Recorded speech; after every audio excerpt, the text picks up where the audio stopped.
السلام عليكم. ازيكم عاملين ايه؟ تعالوا نعمل مع بعض شوية البسكوت القمر دول بأسهل طريقة. البسكوت ده ترند قوي اليومين دول. انا عملته من حوالي 3 4 سنين على الجروبات، بس كانت الجروبات الصراحة فيها تفاعل اكتر من الصفحة بتاعتي كمان. انا امل سكرية وهعمل معاكم بسكوت ال10 دقايق.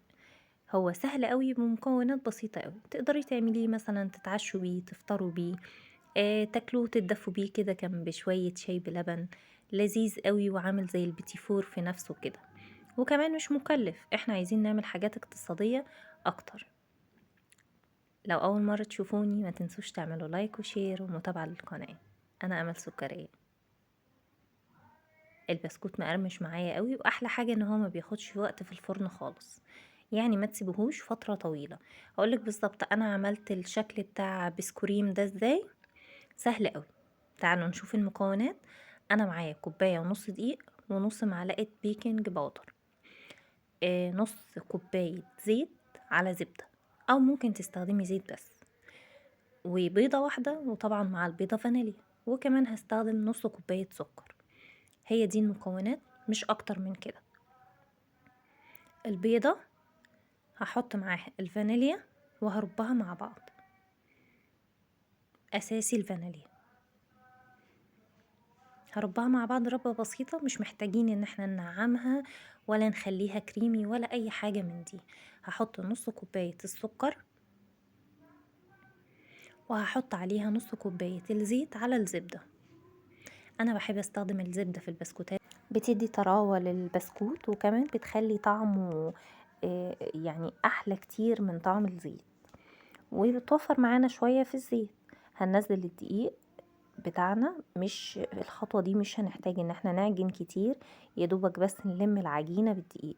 حطيت الكوباية ونص دقيق، ونص معلقة البيكنج باودر، ورشة بسيطة من الملح، رشة بسيطة خالص خالص قوي يعني. وبعدين هلم العجينة بس، مش هعجنها كتير علشان ما تنشفش معانا، عشان كمان درجة حرارة ايدينا ما تخليش الزبدة والزيت يعني يسيحوا منك. هلم العجينة بس، مش هعجن. وبعد ما هلم العجينة هقول لكم بالظبط انا هعمل الشكل التاني ازاي، وهقسم العجينة ازاي. قسمتها نصين، النص الابيض ده هاخده مش هحط عليه اي حاجة خلاص. النص اللي معايا ده هحط عليه نص معلقة كاكاو. على قد ما هحط الكاكاو على قد ما هحط قصاده لبن، يعني انا حطيت نص معلقة كاكاو، هحط برضو نص معلقة لبن، علشان العجينة تبقى مظبوطة بالظبط زي العجينة اللي قصادها، يعني ما يبقاش نص البسكوتة ناشف ونصها طري. كده المكونات هتبقى مظبوطة يعني تمام قوي. هنلمها كلها مع بعض. ممكن كمان نضيف بشر برتقان، وبلاش خالص نضيف الكاكاو لو عايزين البسكوت ده يبقى بالبرتقان.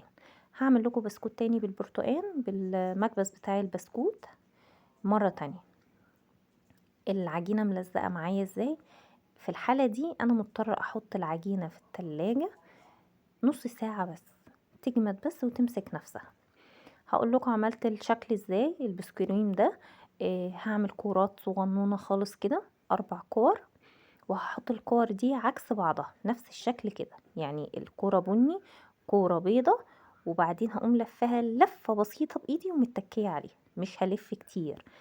كورة بيضة، كورة شوكولاتة، وعكس بعضهم، وبعدين هحطهم كده جنب بعض، وهلفهم لفة واحدة بس، وهتك عليهم اي شكل عادي بقى، يعني احنا نعمل شكل عشوائي عادي خالص اهي.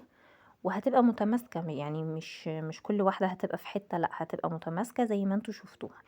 ممكن كمان تعملي الابيض عادي، وبأي شكل عندك تشكليه، او من غير شكل ما تشكلوهوش. وممكن كمان تستخدمي المكبس بتاع البسكوت البلاستيك ده اللي هو المدور والمستطيل.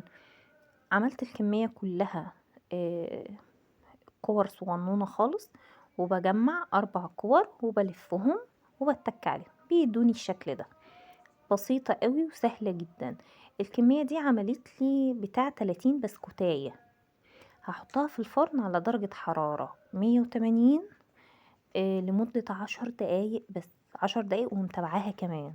اللي هي ما تتحرقش من تحت، ما تنشفش في الفرن، وهتبقى حلوة قوي قوي. هي سهلة وبسيطة، يعني انتي ممكن تحطي كل المكونات على بعض كده وتعجنيهم وتاخديهم قدام التلفزيون تعمليهم وتحطيهم في الفرن. سهلين قوي قوي قوي. ويعني البسكوت غالي دلوقتي. لو عجبتكم الوصفة متنسوش تعملوا لايك. باي باي.